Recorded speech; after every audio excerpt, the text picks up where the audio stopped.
मैं ये नहीं कह रहा हूं कि मैं लालू यादव का भक्त हूं और सपोर्ट कर रहा हूं। नहीं, यादव समाज तो कहीं ना कहीं तो जहन में तो होगा ही। लेकिन जहन में होगा होने लगे तो कल समाज जो था अगड़ा और पिछड़ा में बटा था। यह पूरा देश की राजनीति, कोई भी राजनीतिक पार्टी थी उसका सर्वे सर्वा कोई ना कोई ब्राह्मण हुआ करता था।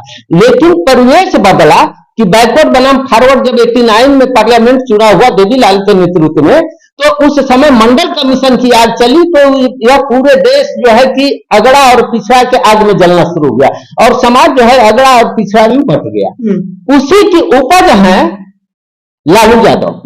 अगड़ा पिछड़ा के उपज है कर्पूरी ठाकुर और लालू यादव। कर्पूरी ठाकुर पहले मुख्यमंत्री बने थे और जब उन्होंने आरक्षण लागू किया था, समाज में कैसी कैसी गालियां सुनने को मिली थी। आप पत्रकार हैं, आपको पता होगा, कहीं ना कहीं से सुनने को मिला होगा। तो अगड़ा और पिछड़ा, तो पिछड़े समाज से जब लालू यादव आए तो उस समय पिछड़े समाज में देख लीजिए भगवतिया देवी मुसहरिन क्या थी, उसको उठा करके उन्होंने विधायक बनाया, सांसद बनाया। अभी एक धोबिन जो अपना कपड़ा आयरन कर रही थी उस रोज आदमी गए हैं और बुला करके लाए हैं और एमएलसी बना दिए हैं।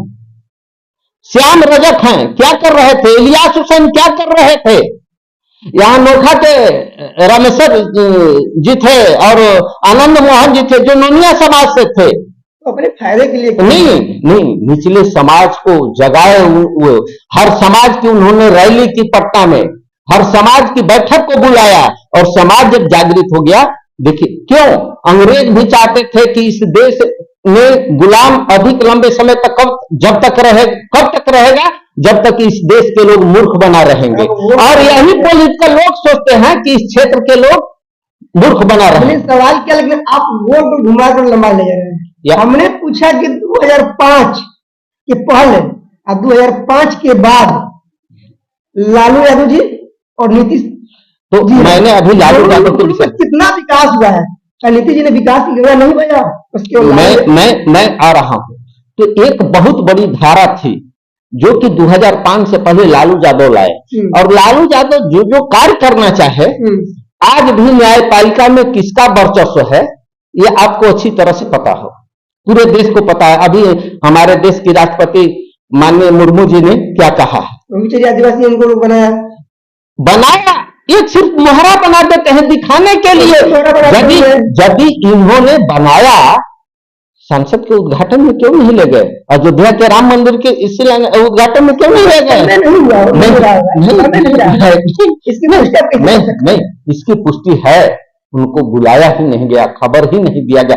तो हमारी सोच जहां मानसिकता है, हम मानसिकता को दर्शाते हैं। देखिए 2005 के बाद जो था, जब हर जगह केस होने लगा, बहुत सा मामला कोर्ट में जाने लगा और आपको बहुत जगह से मिला होगा कि लालू यादव और जगन्नाथ मिश्रा के रीजन के समय से ही शुरू हो गया था चारा घोटाला। लेकिन उसी केस में एक ही जेल में, एक ही केस में जगन्नाथ मिश्रा बरी हो जाते हैं और लालू यादव को जेल हो जाता है। जगन्नाथ मिश्रा को जेल हो जाता है और इनको जेल हो जाता है। जगन्नाथ मिश्रा के बेटे नीतीश मिश्रा आज एनडीए सरकार में मंत्री हैं, कोई नाम नहीं लेता है कि चारा चोर के बेटे हैं। और लालू यादव के बेटे तेजस्वी यादव का लोग नाम लेता है कि चारा चोर के बेटे हैं, चारा खाया है। लेकिन जगन्नाथ मिश्रा, तो यह जो टेंडेंसी है, देखिए यही टेंडेंसी, मैंने कहा ना कि बैकवर्ड बनाम फॉरवर्ड की राजनीति शुरू हुई 90 से पहले। उसके बाद जो है कि 95 तक जब यह आ गया, तो अब 95 के बाद बैकवर्ड बनाम बैकवर्ड की राजनीति आ गई। अब नीतीश कुमार वर्सेस लालू यादव हो गया। नीतीश कुमार जी शुरू के दिनों में अच्छा कार्य करना शुरू किया, इसमें कहीं कोई दो राय नहीं। 10 साल तक, 2010 तक नीतीश जी ने अच्छा कार्य किया। लेकिन 10 के बाद जो स्थिति आई पूरी बदल गई। अब तक का बिहार जो है, इसके विषय में यदि वर्णन किया जाए तो यह जो है कि लूट का बिहार हो गया है, भ्रष्टाचार का बिहार हो गया है और सरकार भ्रष्टाचार की गंगोत्री हो गई। देख नहीं रहे हैं कि पुल किस तरह से गिर रहे हैं, अभी बना नहीं, उसका उद्घाटन नहीं हुआ और पुल धंस गए। उसका न कोई जांच हुआ, न कोई एफआईआर हुआ, न कोई पकड़ा गया, न कोई रिकवरी हुआ। क्या तमाशा है भाई। मेरे साथ हीरा यादव जी थे, समाजसेवी हैं। आपने इनके ऊपर हमने क्या क्या बोला है, आपने कैमरे में रिकॉर्ड है और इन्होंने क्या क्या जवाब दिया है, ये भी रिकॉर्ड है। बड़ी बात है कि समाज के बीच में आएगा भी, बहुत कुछ कहा है, बड़ी बातों का जवाब खुलकर नहीं दिया है। बड़ी बात है कि आप लेते हैं इजाजत। अभी आप देख रहे थे गांव से शहर हूं, मैं हूं आपके साथ कृष्णा कुमार केसरी।